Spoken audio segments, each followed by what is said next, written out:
Hey tubers, it's Tony. Today we're working on a 2006 Ford Explorer, the Eddie Bauer edition.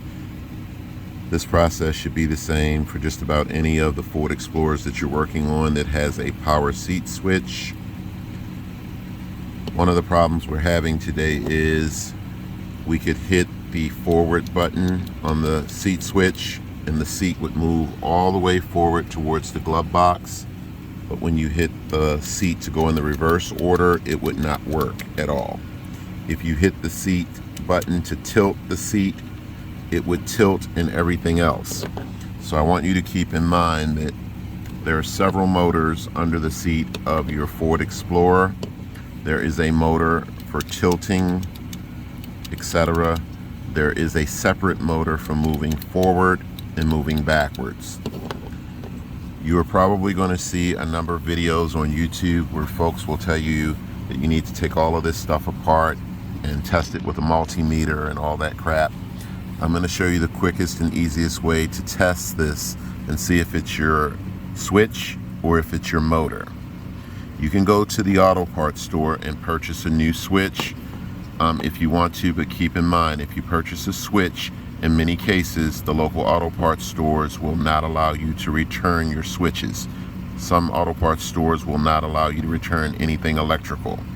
So what I did was I went to the junkyard, found a Ford Explorer just like mine's, and I saw several switches. What I did was I took a picture first, went to the junkyard and matched it up. The switch that I found works fine. So what I did was I took a flashlight and I went back up in this area, and you'll probably see my finger down in there somewhere. What I did was I disconnected the electrical connector. There's a little tab there that you just push down and then you can pull the electrical connector away from the switch. I plugged my new switch in from the junkyard, and by the way, it cost me about $5. The switch works fine. You'll notice that the seat goes backwards and forward. You're going to notice that the seat tilts and goes backwards as well to lay back. So this was an easy test. It is actually my switch that's the problem and not the motor. So this will save you a lot of time from trying to take all of this stuff apart. To get this stuff loose, there's a little clip back there that this sits in. You just have to take a flathead screwdriver and break it free of its clip holder, and then you can safely pull it out. This little thing here is a head that actually sits on your switch. I'm going to take it apart right quick so you can see what it looks like. And basically what you can do while it's sitting here, just take one of these little pry bars, put it up under there, and you can pop the head loose. So give me a moment to take this free so you can see what it looks like, and I'll be right back. Okay guys, so there you go. This is nothing more than a little head, and what you have to do is take something and put under here and firmly pop it loose. Don't worry, take your time, it will pop loose. And then what you do is you go back beneath the seat, put your new switch into its little holder, push it in, make sure it snaps into place. Then you come around here and stick the cover back onto it, and then you put your electrical connector back in for the most part, and then you're done. If you wanted to take the seat out completely and tilt it, which will give you easier access to do all of this, this little cover here, just put a screwdriver up under here and pluck this free, guys, and then this moves forward to come loose. To get this knob off, guys, you just have to firmly grab it, and that's where one of these little pry bars will come in handy. You can just put it up under there and pluck it loose, and it will come loose. Just take your time. There's a 15mm bolt here. There's another 15mm bolt on the other side that you need to remove right there. And then there are two 15mm bolts on the back of the seat. I'm going to run around there and show you what that looks like right quick.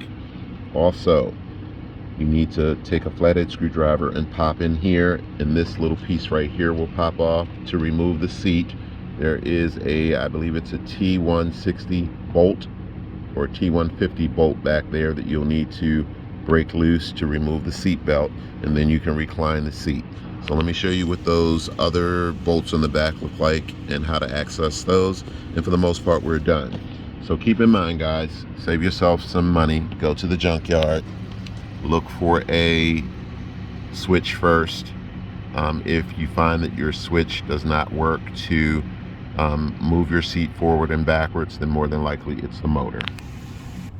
Okay guys, there are your two 15mm bolts, one there on the seat, one there.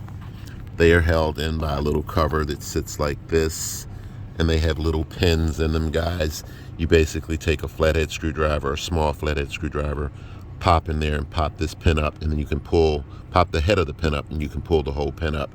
Then you can unbolt your 15mm bolts and tilt your seat, which will give you easier access to play with that switch to get it out and or put it back into place. Just remember to put everything back together in the reverse order that you used to take it apart.